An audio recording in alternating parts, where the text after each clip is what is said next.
Hello, welcome to BFS Wargaming. So we're here for another Warhammer chatter. So we're going to have a conversation primarily about Space Marines, the Space Marine Codex, Primaris, and all those sorts of things. We're going to go into talking about all of the different chapters in the Space Marine Codex, as in the founding chapters in the Space Marine Codex.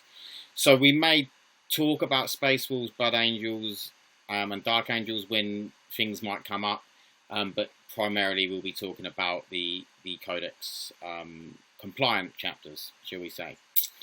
So I'm here with Alex, and Alex has played Space Wolves since 7th? Yep, since 7th edition, yep. Yeah. To be fair, I haven't played a huge amount of them in 8th edition. I've played a couple of other armies as well, because they were one of the ones where quite late in getting a Codex. Yeah. Well, I think they might have been actually the last... They were the last Imperium, sometimes Blood Angels, yeah, to actually, the Marines to get them. Yeah. Of the, I guess the standard set, obviously, you know, we've got things like the, what they call Custodes, that came afterwards, but I think they were more... Custodes came more before. Edition, didn't they?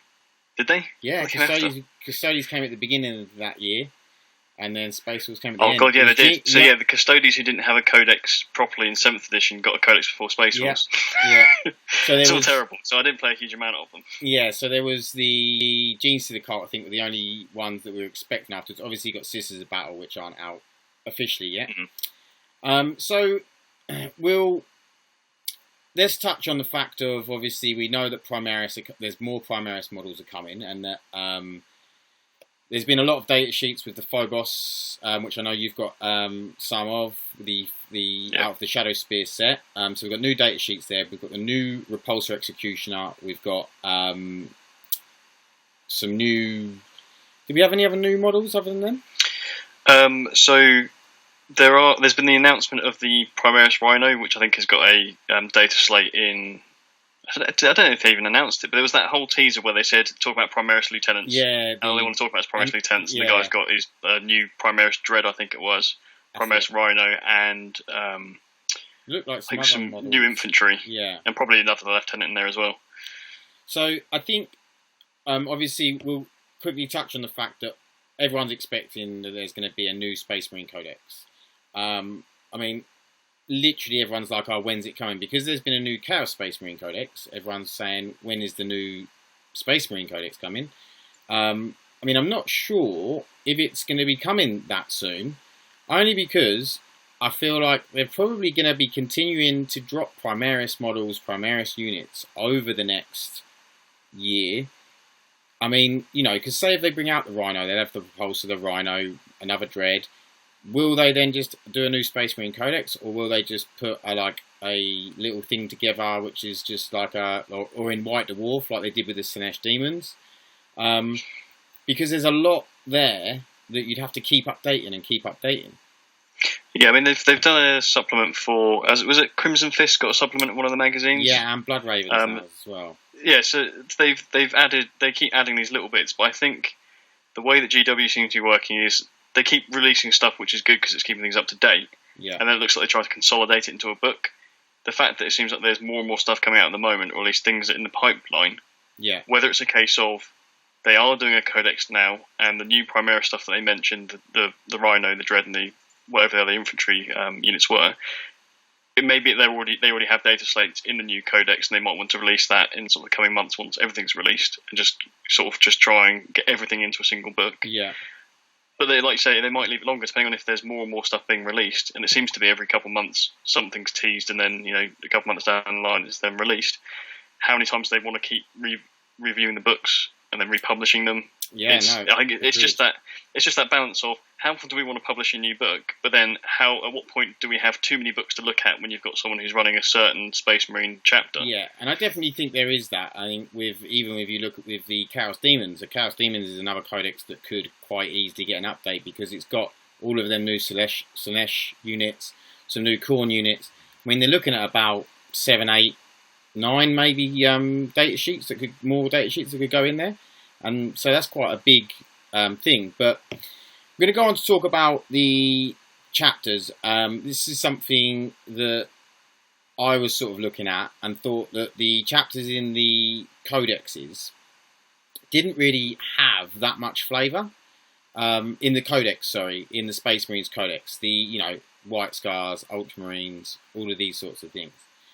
They basically have their chapter tactics, and then they have one stratagem, like chapter specific stratagem per chapter. And I don't know. I just think that there's less incentive to play a different chapter because they've got not enough rules for each one. Do you know what I mean?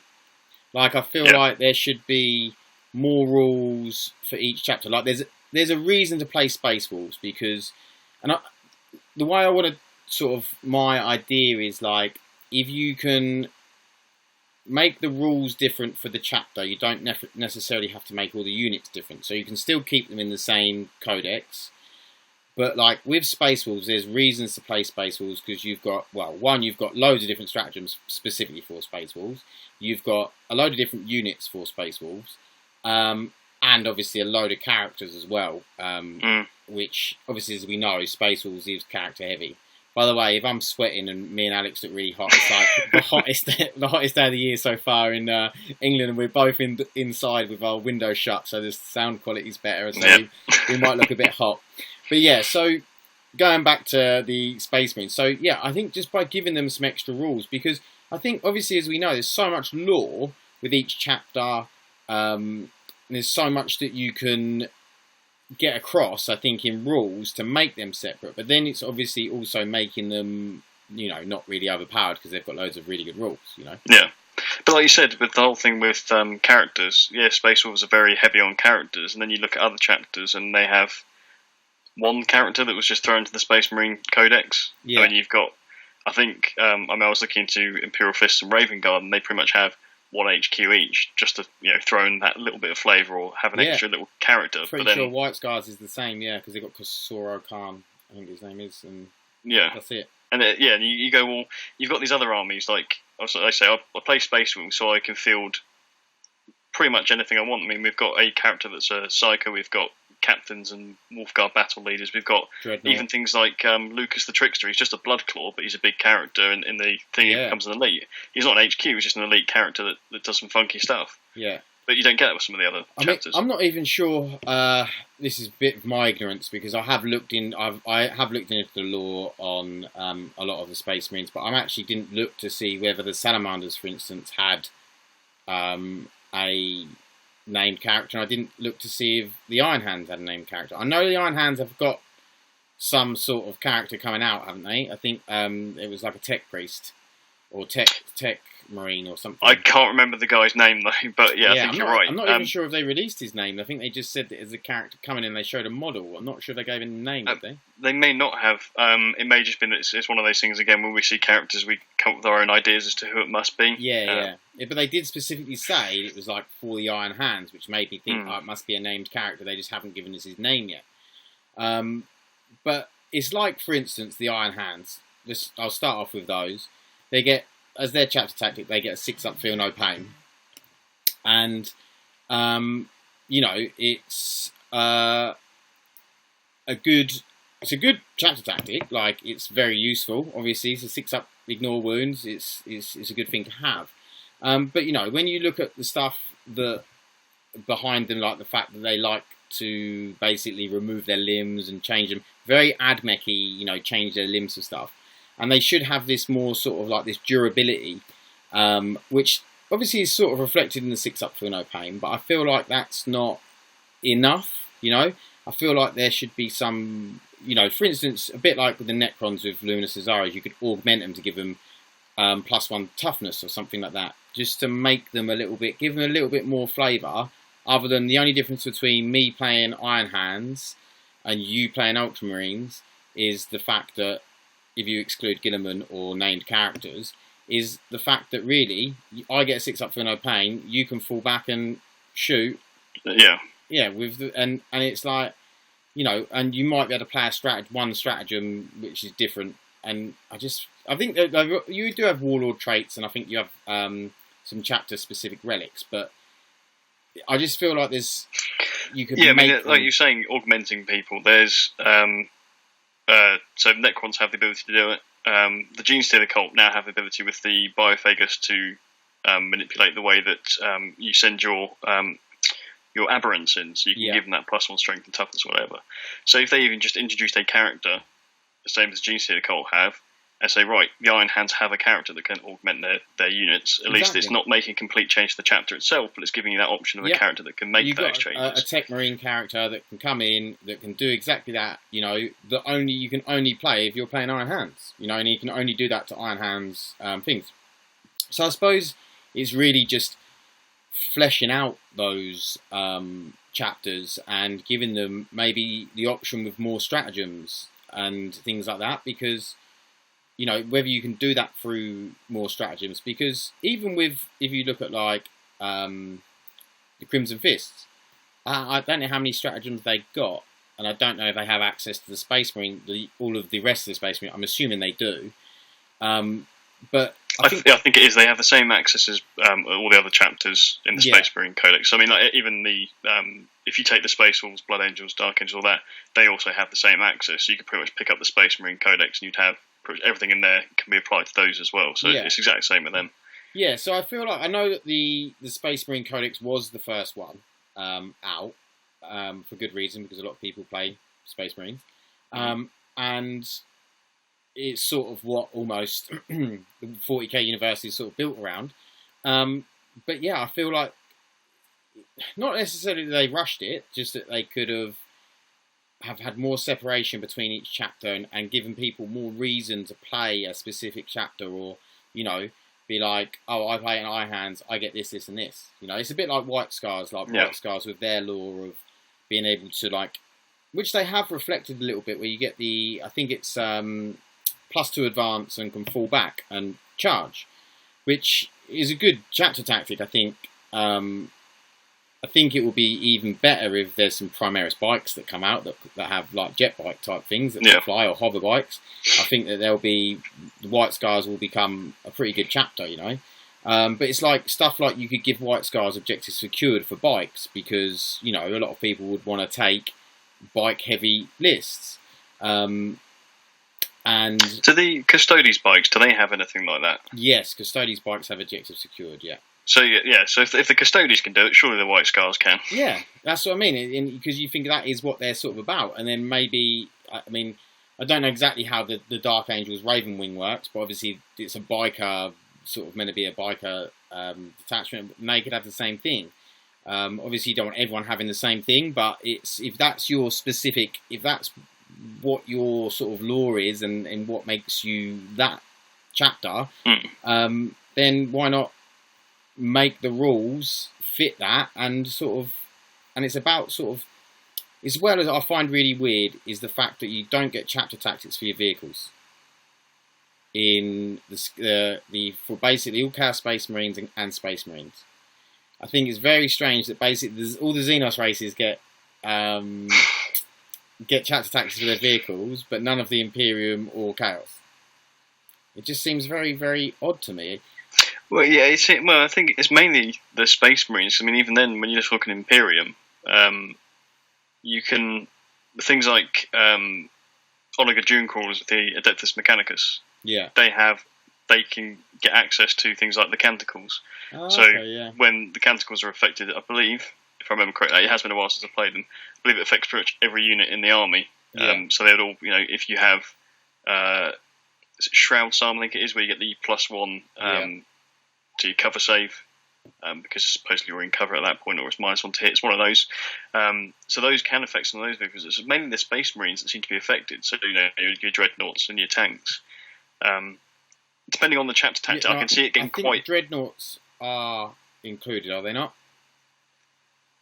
I can put my Space Wolves Codex. I've got it here somewhere. I can double check what the theirs covers. It'll be the same as the Space Marines. Yeah. Because I think Dreadnoughts are included, because I'm pretty sure Hellbrutes are included for Chaos Space Marines. They might be, yeah, you might be right. But like, you're right. I just feel like if you're, I don't understand why they wouldn't get it, because I can't see that it makes them overpowered or anything. Because, I don't know, your Predator means that your Predator can, if you're an Ultramarines Predator, it can fall back and shoot at -1. I don't think that's like, oh no, like, that's too strong. If you look at it, for instance, if you compare it to, I don't know, some of the other tactics out there, like, for instance, Iron Hand, 6 up, feel no pain. Well, it would just make it a couple of the Blackheart Drakari, you know? It's not... Yeah, I suppose the only worries is trying to find that balance where, obviously things like the Space Marine vehicles are going to be slightly more toughness, but then it's sometimes only 1 or 2. Yeah. But then on top of that, some of the weapons that some armies have, Drakari have, what is it, their little blasters that can pretty much just destroy a knight. Haywire blasters. It's a haywire, yeah. So those can absolutely tear through things like knights. Because they deal out mortal wounds and stuff like that. Exactly. Yeah. So some of the Xenos races can really deal a huge amount of damage to a Primaris tank and almost cripple it. I think in one of the games that we did a bat rep on previously, when it was Dan's Drakari against my knights, he dropped in a load of those haywire blasters and just with the scourges, almost half killed it. It's just like, Jesus, that's a lot of damage to do on a knight. And they can definitely deal with Space Marine armor. I mean, it's a prime example. Meta at the moment, it's multiple damage and quite high AP, and that can tear through Space Marines in general. So there's finding that balance, but I don't think the vehicles are overly strong to the point you would make them broken. Because at the moment, I think, if I'm honest, most of them are quite weak. Because if you look at, for a prime example, let's look at Knights. Knights now have their own house tactics. You know, they get things for being in their house, but a Land Raider or a Predator or a Repulsor, they don't get them chapter tactics. You know, they don't get those, and it makes no sense. If a Knight can have it, then why can't a Repulsor have it? You know, it just doesn't add up to me. Why you would change, why you would change that or not include that? Sorry. I thought when they were going to do the Chaos Space Marine Codex, when they redone it, I thought that was going to be one of the changes in there, but they never actually changed it, which surprised me really. Yeah, there's definitely some changes coming. I mean, I don't know if there'd be a case that they'd want to limit it depending on what the vehicle is, because obviously the new Primaris tank with having all those guns, if you've got an army that's like the Imperial Fists, they are quite good at shooting and at high volume shooting. Yeah. And some of the stratagems they have, you can really kick out a lot of firepower, because for them you can get it so when you roll, I think it's when you roll 6s. Let me double check it because I want to get this right before I make it completely wrong. What is their chapter tactic again? So you don't receive cover saves. Yeah. Obviously that. Again, so with Imperial Fist, that's only really effective if you're against infantry. It doesn't really help against vehicles, because you're not going to really have many who are going to be getting the benefit of cover within a vehicle. But they have, I think their stratagem is anytime you make a wound roll of a 6, it does, so that it makes another hit roll. And I think there's another stratagem that lets them do a mortal wound if you roll a 6, which is on one of the new formations for Vigilus. Yeah. If you roll all that in with one of those tanks, if it works the same way, you potentially have a way of generating extra hits and then doing mortal wounds on top of that. Yeah. I don't know if that which is good, combined with ignoring cover, which means you could wipe stuff off the table if it's Xenos stuff. Yeah. So it all adds up, but it does take a lot of points for it. I don't think that's any more powerful than, for instance, what you can do with Castle and Robots and the Mars thing with those are filthy, with getting double shots. You can get some like 100 odd plus shots, and you can do mortal wounds on 6s. And then if you stick cool next to them, they're re-rolling all misses. It's it's very, very effective. I came up against it recently in an ITC tournament, and I was like, wow, okay. I think they seized on me, and I lost 2 Doomsday Arc and a unit of 20 Necrons in first turn, and I was like, this is going to be over quick. But it was. I don't think that even if you played like Imperial Fists, that they would be doing that amount of damage in terms of firepower, because you can only play that stratagem on one unit, can't you? Yeah, You just choose whatever unit can output the most firepower. Yeah. So it's like a one-trick pony anyway. You do it once, and someone's going to completely destroy that tank for the sake that they know that you can wipe out several units with it. Yeah. If they bring the right units to deal with it, but because it's like the Drukhari. So this is just, and I know you get like Codex creep and stuff, and I love the Drukhari Codex for the fact that it's so good, and you can play multiple different lists and still they're very, very good. The Drukhari, I think it's the Poison Tongue Obsession. They re-roll ones for all of their splinter weaponry, and they ignore cover. Yeah. So they're getting re-roll ones, and they ignore cover, and that goes on their vehicles as well. So their Venoms and their Raiders and anything else, and all their troops are getting that. So and also they have far more models and far more guns available to them than the Imperium do. Because if you look at, Eldar are just pure filth, though, aren't they? Well, they are. Yeah, that's very true. But it's very. I just look at it. I mean, if you look at Ravenwing, for instance, not Ravenwing, sorry, Raven Guard. They're the -1 to hit outside of 12 inches. Yeah. Which is exactly the same as the Elatok Craftworld trait. Yeah, it's one that's it's spread around all over the place. You've got one of the Forge Worlds for Adeptus Mechanicus. Yes, Digis 8. They also have the same thing. So it's one of those copy and paste jobs. Which kind of loses a bit of flavour. But that Digis 8 thing on the Onagadroon callers still works, yeah? So you still get -1 to hit. Well, it doesn't work on any of the vehicles for Raven Guard. So it works on, everything else. Alpha Legion have it as well, don't they? So it works on the troops and everything else. But you think, but I don't want them to shoot. Really, I'm trying to protect, my armour so it can stay alive long enough to try and kill. And for some reason, they don't get it. And I think, but these Eldar flyers can be -3, and don't get me wrong, that's with a stratagem. And I know that they are 2 less toughness than for instance, a repulsor. But the repulsor will only ever be able to become -1. He'll never be able to get higher than -1 to hit.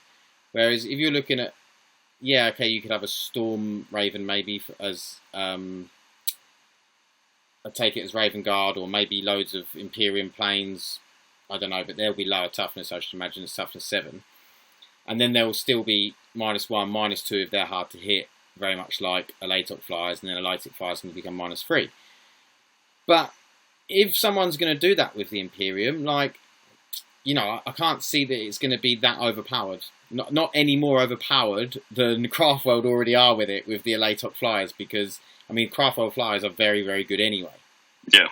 So I'm not sitting there thinking, if you'd done that with the Imperium flyers, that would be really hard to play against. I think it would be just as hard to play against as the Craftworld.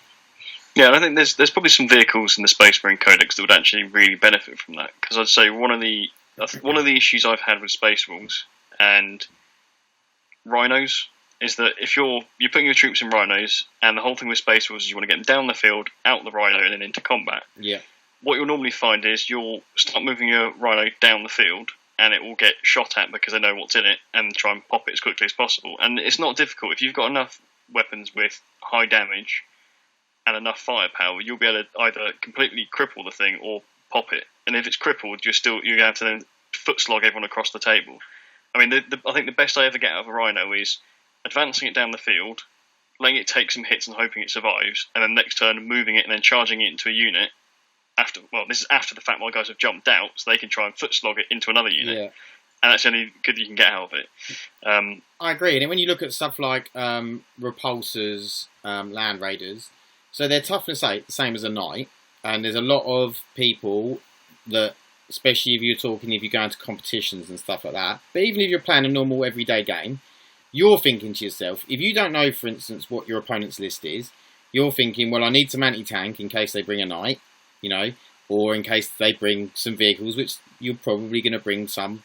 And then you obviously need some other guns to take out infantry and hordes, stuff like that. But if they're thinking I've got to take out a Knight with it, it's going to be pretty good. And a Knights get a 5-up invuln, whereas repulsors don't, So and you can even make the Knights invuln better if you want with the Was it rotate iron shields? Yeah. So you could be looking up a 4-up invuln, or if you use the iron bulwark warlord trait. So yeah, you could be looking at a 4-up invuln, toughness 8, you know, which is one of the reasons why they're so good. But so I mean, I'm taking stuff like, if I was playing Necrons, I was taking Doomsday Arcs because you need the heavy firepower. I mean, a Doomsday Arc, I could take out a repulsor with one Doomsday Arc if I rolled really well. Yeah. You know, if I got, rolled a 6 for the amount of hits, and then got 5 of those hits through, I mean, I could do 20-something wounds if I rolled well on the damage, and you wouldn't get a save because it's -5. Exactly. I mean, the other thing to because obviously, yeah, they got high toughness, but the actual points cost for some of those vehicles is pretty high as it is, and they are overcosted as they are. So potentially giving them access to this might help that issue. I mean, Land Raiders, I don't know anyone who bothers taking Land Raiders anymore because they are so expensive. No. And they just don't perform. And also, because they haven't got the fly keyword, you can't fall out of combat and shoot. So if as soon as someone charges you, you're done. And that's an expensive model to have that. Do you know what I mean? But if you could take it as Ultramarines and you could fall back and shoot at -1, at least you're still getting some shots off of it. Yeah, exactly. But you can't get the chapter tactic. So I think for such an expensive model, like when you talk Astra Militarum, people say, yeah, but they haven't got the fly keyword, so when they fall out, they can't shoot. Yeah, but they're getting a lot more tanks and guns for their points, the amount of bodies you can screen with Astra Militarum, just having... Exactly. Yeah, so you've got enough bodies to be able to screen people out, and then, but when you want to play a pure Space Marine, because that's what we're talking about. We're talking about playing pure Space Marine armies. They are, at the moment, I feel like they sort of need something. A lot of people are teaming up like Blood Angels and other chapters with Guard to make them effective. And I think it's a shame. I think, I want to see pure... I mean, don't get me wrong, I don't think there's anything wrong with that lore-wise, because Guard and Space Marines did fight together, or do fight together, but I think it's nice to see like a pure Space Marine army, fully used, but, I take, for instance, Vito from Mini Wargaming. He's been trying to play White Scars now for a little while, and he's struggling because they're not very effective. The bikes obviously aren't great at the moment, and stuff like that. Like, he's done alright with them, but, I just think if someone said to me, put together the best White Scars army you can, and they're going to put together the best, I don't know, Admech, Tau, Orcs, whatever army it is, I'm probably not going to beat them. I just haven't got enough at my disposal. I mean, don't get even then, if you were going to try and build the best army, how much of that would be geared towards what? When you think of White Scars, you think of mass amounts of bikes. Yes. Make a competitive list. Are you even going to be touching the bikes? You probably should be throwing in Primaris, Hellblasters, and Intercessors, and aggressors, and then probably big new repulsor executioners, and And you'll have a White Scars army by name, but when you look at it, it's like there's nothing there to make and then my chapter tactic is to move an extra 2 inches, and I can fall back and recharge. Well, probably, and I think I think that's advanced an extra 2 inches. I don't even think that's. I can advance +2 to my advance. And that is partly because of the lore behind the fact that White Scars work on their vehicles and bikes and stuff and make them faster. But I can't even use that on the vehicles. So, I can use it on the bikes and the infantry, but not on the vehicles. Well, I guess that's part of the issue as well. There's a lot of what these chapters have often seem situational. So, like you say, the White Scars, that is purely for the bikes. And to be fair, White Scars are all about the bikes. And I don't think you're going to have many units. You might throw your infantry into close combat, but they're not. The White Scars aren't really geared for infantry close combat. They're bikes. Yeah. As I said before, with Imperial Fist, the fact their whole thing is shooting and ignoring cover doesn't really work when the only things if you're facing a Knights army, you just might as well not have it. Yeah. It's not going to work. It's one of those things that if you're facing heavy infantry that uses cover, then it might come in use. But Astra Militarum, sometimes those guys, they don't even bother using cover because they've got enough bodies to take the amount of shots.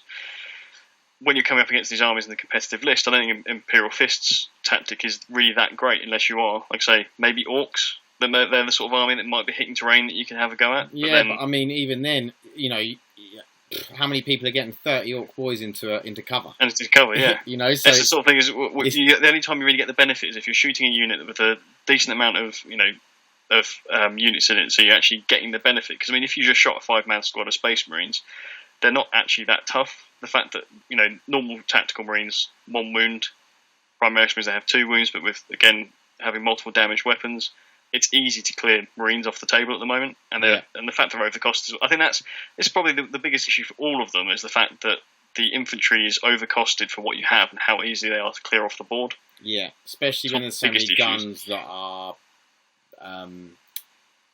Everyone's taking guns like stuff like disintegrator cannons for Drukhari. You know, it's strength 5, -3, 2 damage. They're the perfect Primaris killers. You know, you're not going to get a better gun to kill Primaris with, really. Yeah. And then I think you've got one thing I was thinking is like the Born in the Saddle stratagem for White Scars. It's they can move and advance and still shoot. As a stratagem, obviously. And I almost thought to myself, I'm not sure if I'd prefer that as the chapter tactic and have the fallback, the add +2 to advance and then fall back and charge as a stratagem. Or I don't even think it would be overpowered if they had both of them things, as their chapter tactics, if that was their whole thing, Because when you look at it, Space Marines, their army-wide rule is they shall know no fear. Yep. Which is all right, but when you look at, for instance, Drukhari's army-wide rule, is from turn 1 they get a 6-up, feel no pain. From turn 2 they get to re-roll charge rolls. From turn 3 they get to +1 to their weapon skill. Turn 4 they can't fail morale. And turn 5, I can't remember what turn 5 is. There's something. At that point, you don't need any more, do you? That's what I mean. And that's, it's not even like on turn 1 you get a 6-up for no pain, but you lose that on turn 2 and you get a new one. That carries on the whole way through, So that's their army-wide rule. And then they get an obsession on top of that. And very much like Necrons, for instance. So Necrons' army-wide rule is that they can reanimate on a 5-up. But they get living metal on their vehicles. And then you can have your dynasty on top of that, which I think is good. It's not bad. Obviously, there's a thing with reanimation that you can sort of bypass it by just deleting the whole unit, but you've still got to kill that whole unit. So, but they shall know no fear is you can re-roll a failed morale test. Yep. And I think it's all right.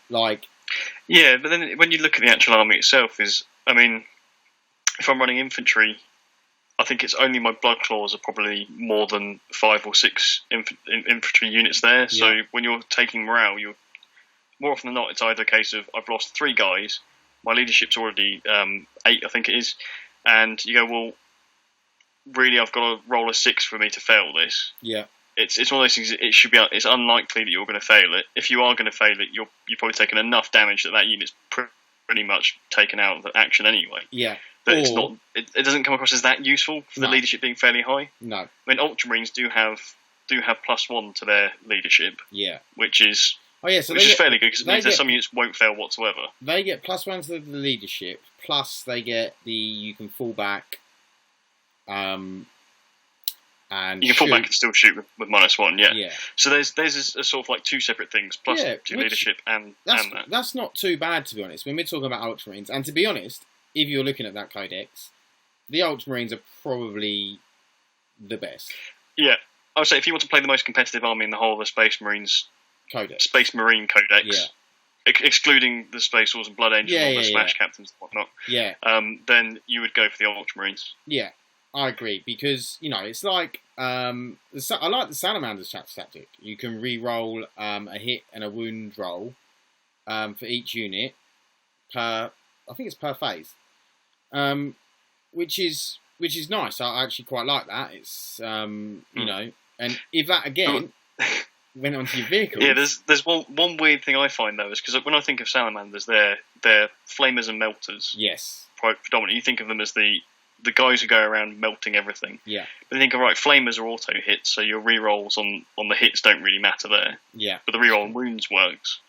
And then the melters, those, I mean, you want your melter to hit, particularly if you get close range.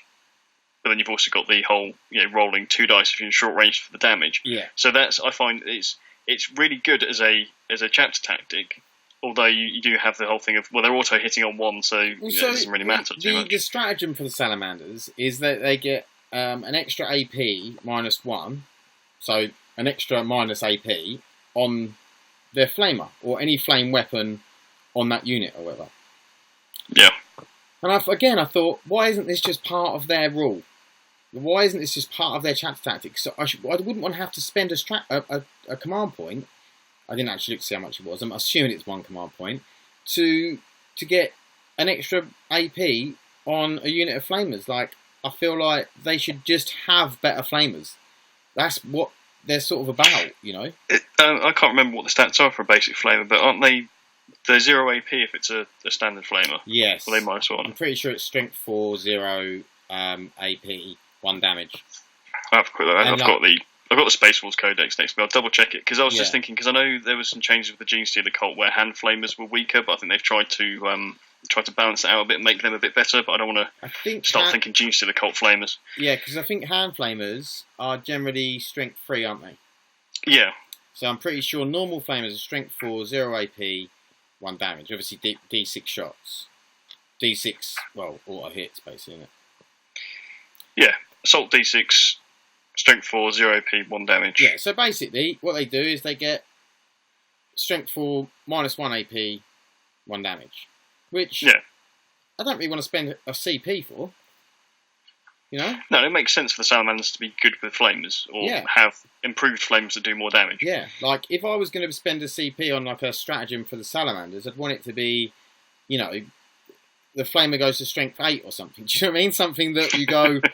Wow, because, again, salamanders are alright. Like I sort of said, I don't mind their chapter tactic, especially if you're using it as not really salamandery, like you're not taking flames and stuff, like re-rolling. But again, you'd want that on your vehicles. You want that on, when you fire your Repulsor Executioner at a knight, and you roll a 2, you want to be able to go, I can re-roll that one.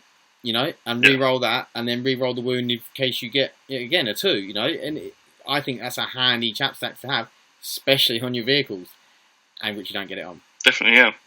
But the thing, I mean, just to come back to flamers quickly, talking about, it's strength 4, but even if you made that strength 5, that's not going to affect a huge amount of armies. It's not going to make them overpowered, because you think, strength 4 is the same toughness as Space Marines. Yeah. If you up it to a strength 5, if you come up against Xenos armies that are majority toughness 3, you're not rolling any better when you're hitting on a 4 versus a 3 or a 5 versus a 3. Yeah. It's not double or anything. So all it means is the salamanders will actually be better against other marines with their flamers. Yeah, and like Necrons and that sort of orcs and stuff like that, which I think's good. Plus 1 strength. And it just basically makes it a heavy flamer. A strength 5 -1 is basically a heavy flamer. Yeah, it's a heavy flamer. So even if it's a case of, we don't want to give them a heavy flamer, it's either you go, strength 4 -1 AP, or even strength 5 0 AP. Either way, it would boost them in a different way to make them stand out as the flamer specialists. Maybe they'll have a stratagem where they could go up to strength 5, and then you spend the stratagem on that, and I feel like they haven't got enough rules to help them out. Where when you look at a lot of the other armies, they have, like we were saying, Drukhari, a lot of these other ones. Even like you say, you look at Admech, army-wide rule is the Canticles, which the Canticles can be very, very good, Yeah. Whereas the Space Marine army-wide rule is they shall know no fear. And you think that's not even really comparable. Even with Admech, Called allows you to do 2 Canticles at once, and then you can up or lower it depending on what you've rolled. So you even get quite a lot of flexibility in the fact that you can control what you're doing and, say, well, I always want to have Shroud's Arm on, or I always want to have reroll 1s across the whole army. Then you don't need to have a Tech Priest near anything. So they have the ability to do that.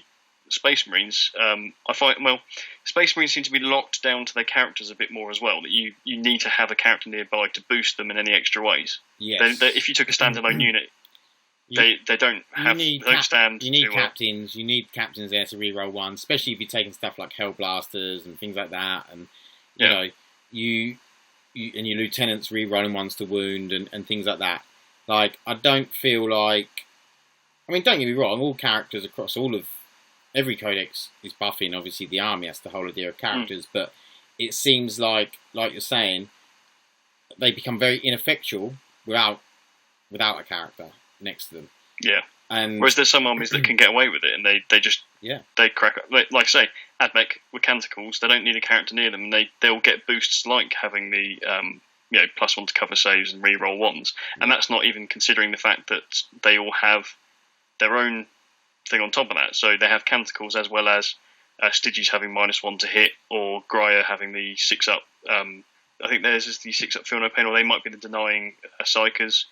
Okay. I think they're deny Psychers. Metallica, I think, are the guys who can move and shoot, or advance and shoot, and assault weapons or rapid fire weapons become assault weapons, things like that. So they have their own chapter tactic, and then they have Canticles that go on top of that as a layer, which doesn't include any characters. And then you throw a character in with them, you can boost those. I mean, Admech aren't a particularly competitive army.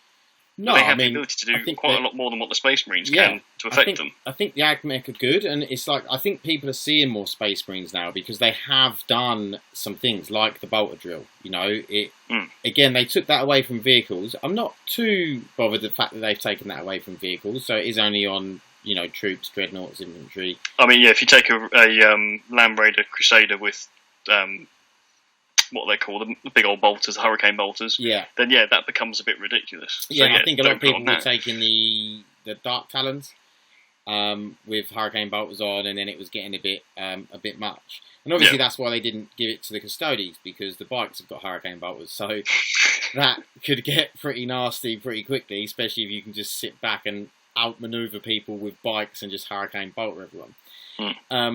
But I think that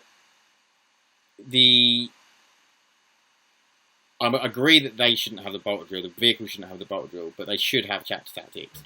And I don't think there's any harm in, like we've been saying, giving these chapters an extra rule each.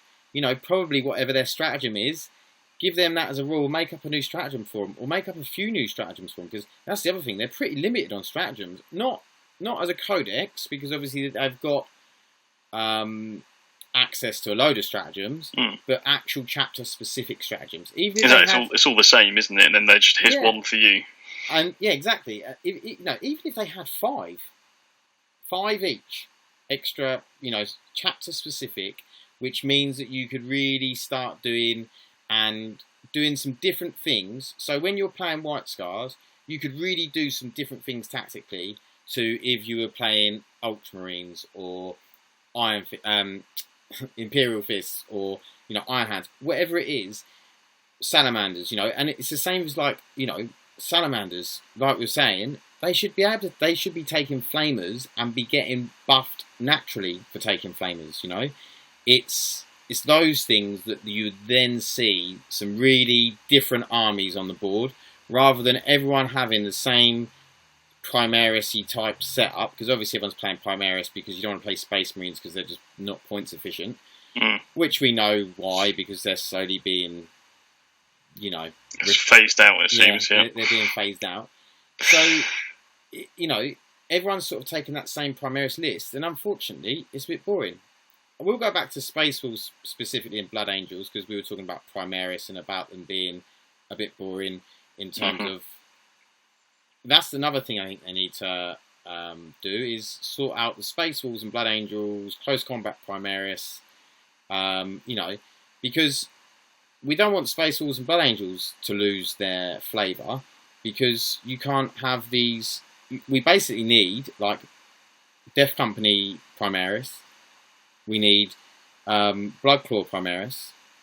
You need to be giving them units to keep the flavour and be able to take them as Primaris, Yes, I mean, I think it's one of the things that most Space Wolves players will say anyway, is that they just won't touch Primaris at all, because there's not really much point. I mean, the tactical marines aren't brilliant, but at least with grey hunters and bloodclaws, they have a bit of flavour. You can you can charge a unit, get an extra attack on the charge using those marines. Whereas I don't think you can get anything like that with the Primaris. And then with the weapons thrown in, bloodclaws you can send in. You can give you can put power fist on them, which is quite useful to have at least one person with a power fist to deal with those high toughness units. Yeah. Same with the grey hunters. You can throw them in and have special. You can give. What can they? They can go up to about 3 or 4 attacks per roll, can't they? They can get it quite high. It depends on what you put with them, because so if you have Wolfen on the field, you can get them to boost Bloodclaws, because for them it's Wolfen will boost anything within 6 inches, but if it's a Bloodclaw, it's 12 inches, so you can have a bit more ball control if you use a load of Bloodclaws and Wolfen together. Yeah.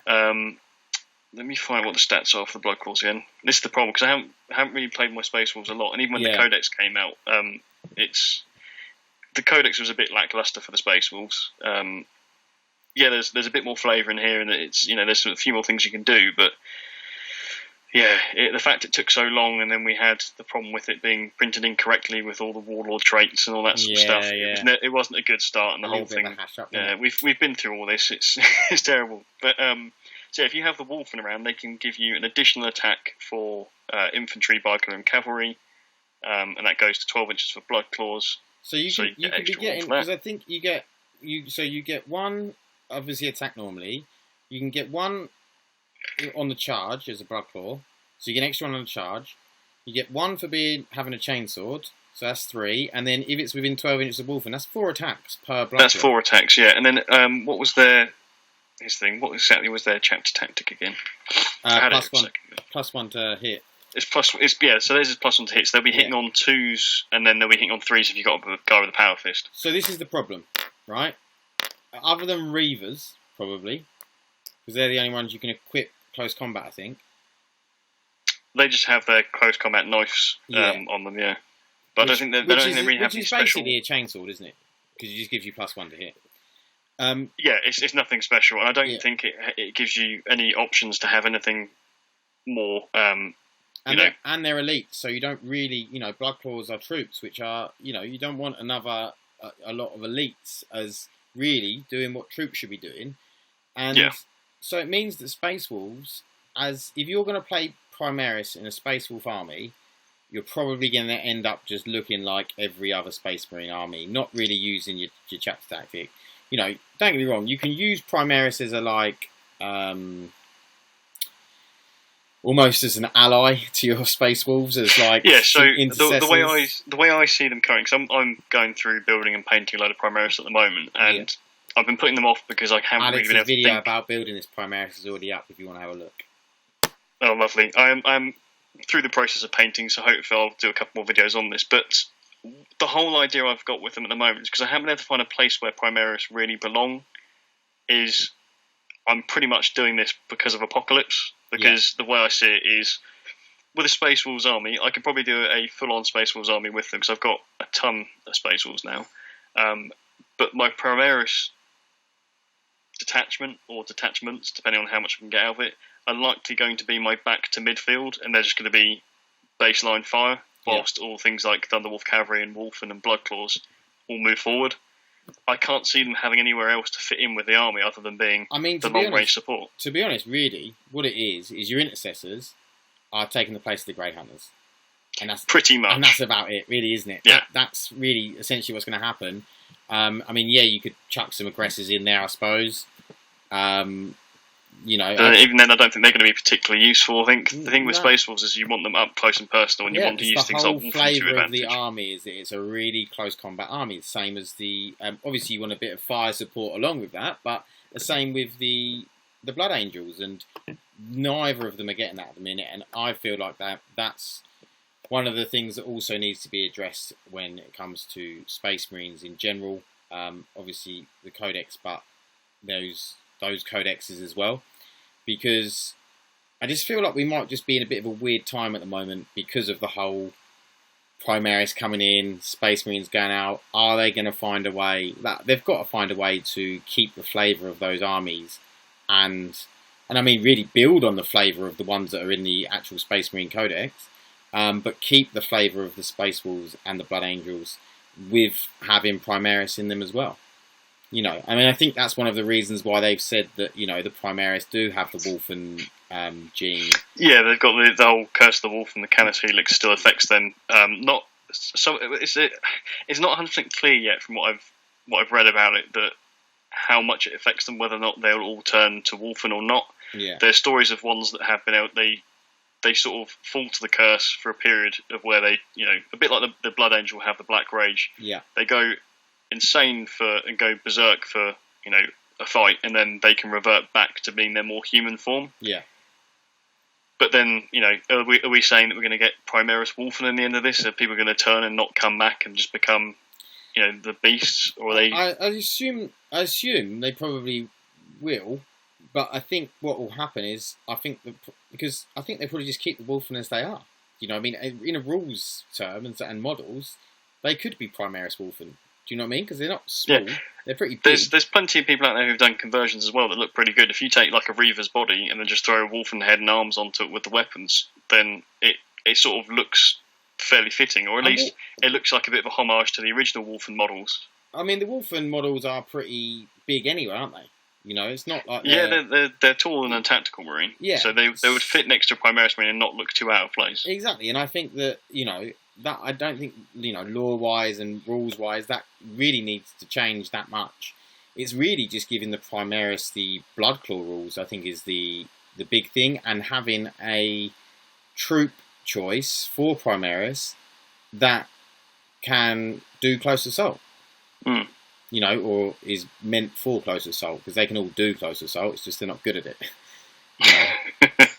But yeah, they pretty much they're all the same as the other Space Marines. They have the same amount of attacks and weapon skill, ballistic skill, and there's nothing added into there to say, right, well, this is what. Granted, they will get the +1 to hit, but there's nothing that you say, okay, well, that's the chapter tactic. But is there anything that makes that unit stand out as a Space Wolf unit, not just a Marine unit benefiting from a Space Wolf tactic? Exactly. Yeah. And that's, I think that's the big thing, and that's what, it's a bit like the Salamanders of the Flamers, that's not, you're not going to have probably, you could have a Space Marine unit with a load of Flamers, but if you had the buff to the Flamers for the Salamanders, then people will build it like that, because it will be a good flame, it will be a good part to their army, and that's where you'll start seeing, oh yeah, Salamanders, oh, you got units of Flamers in there, oh, you're doing Space Wolves, you've got your Blood Claws, it's those things and that give the game and armies character, which is what we love so much, because it goes along with the lore and everything else. Yeah, and that's what I'd like to see more of, is actually the armies being played to what the lore is about for them. Yeah. And there isn't that incentive.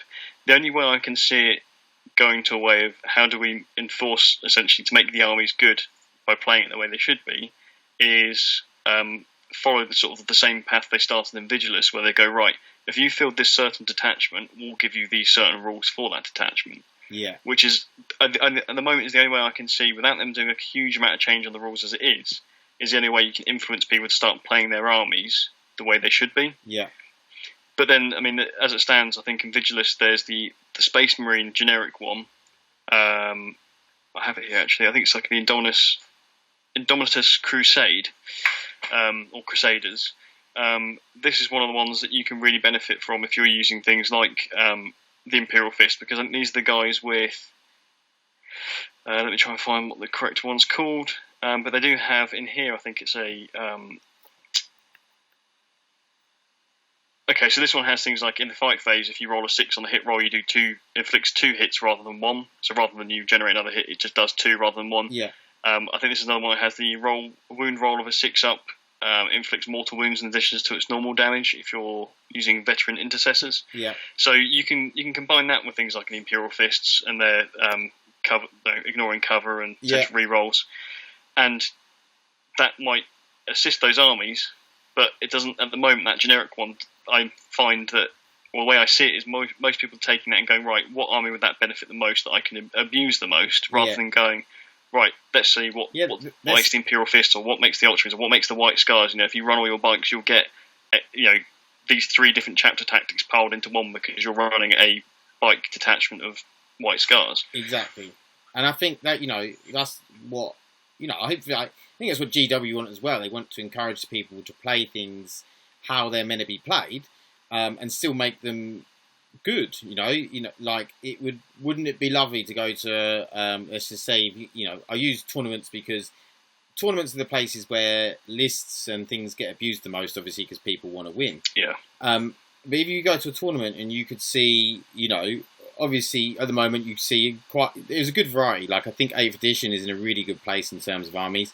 But if you could go and you see loads of different chapters or loads of different, even dynasty codes for Necrons and stuff like that, obviously you are going to have ones that are slightly better, but there's things and ways, like you say, with stuff like Vigilance and just giving extra rules and special detachments and making people or giving people the opportunity to play things how they want to play it. Like, I want to do a White Scars army.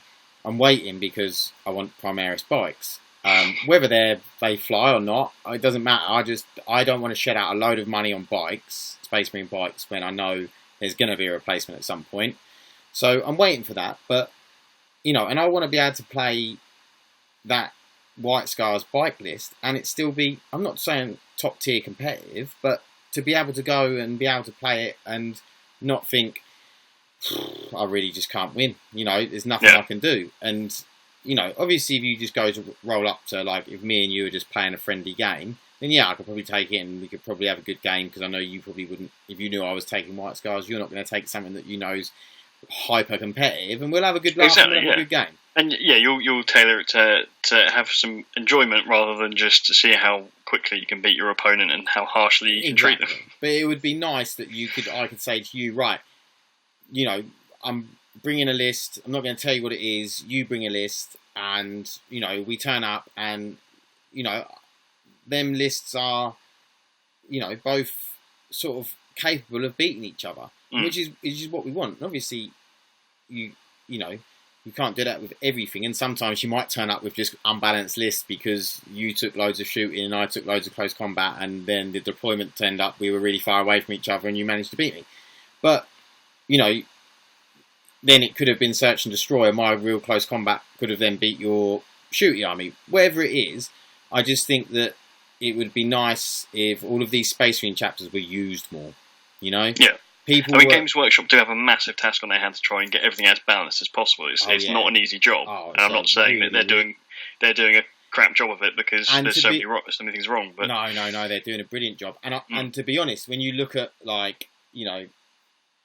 chapters and stuff, it doesn't matter what they do. If you talk competitively, whatever they do, there'll be one or two of them chapters that are better than the rest, and that's just the way it is. And those ones will be played more. But it would be just nice to see all of those chapters given more flavour so people can play them the way they want to play them, the way they're sort of meant to be played within the lore. And I just think it would be really, really cool. And I suppose that sort of brings us to the end of our little discussion. I think we've covered quite a lot there with Primaris, Tactical Marines, all these different chapters. We probably could talk about more and more stuff about every single chapter, but I think those are the main key things. I think, as I mentioned halfway through, I think the first thing they do need to address is just the points costing for some of the units. Yeah. I think if we saw a change in there, and like you say, chapter tactics for vehicles, then they'll be in a better place. Yeah, there's a couple of simple changes they could make, because I don't even think, Space Marines are in the best place they've been, I think, for a long time, with some changes that have been made, like the Vigilance attachments, like the Bolt Drill. But like you say, them small changes that could really, really make a big impact on the Space Marine Codex. And the last thing, I'm not going to go into this because this is a whole nother video. But there are things like Primarchs, Primarchs returning, obviously then gives them chapters flavour if they're Primarchs still alive. But yeah, that would then give them more flavour, and obviously it would then help that chapter, and people would probably play that chapter a little bit more. But that is a separate issue, and obviously, let's say one Primarch comes back this year, which is looking doubtful at the moment, but let's just say one does. There's probably not going to be another one for another couple of years. So I think, they need to sort the armies before they start chucking Primarchs at people. I would say as well, throwing a Primarch in the mix isn't always going to be the fix. I mean, you want to fix the army rather than go, right, you now have to play with this unit if you want to play the army that's 500-600 points. 100%, because that's not always fun either, you know. Yeah, it's great to have a Primarch, and don't be wrong, if Jagatai Khan comes out and I've got White Scars, I'm getting that Primarch. But I don't want to play White Scars every time with Jagatai Khan. I want to use different lists, because I think that's what makes it interesting. You being able to take different lists and play the same army different ways, and you know, that's what makes it's like you wouldn't play Admech the same way every time you play them. You know, you'd try and mix it up to make it interesting, or Space Wolves, or you know, any of those. But we'll leave it there. Thank you very much for watching. Please like and subscribe if you enjoyed it. We are going to try and get some more chats going like these and talking about topics to do with Warhammer 40k. We'll touch on Apocalypse and Kill Team as well. So if you want to hear about that stuff from us, please like and subscribe, because there will be some more to come. Me and Alex will be having some regular chats. And yeah, you'll be able to hear our thoughts on many, many subjects. So thanks for now, and we'll see you in the next video. See you later.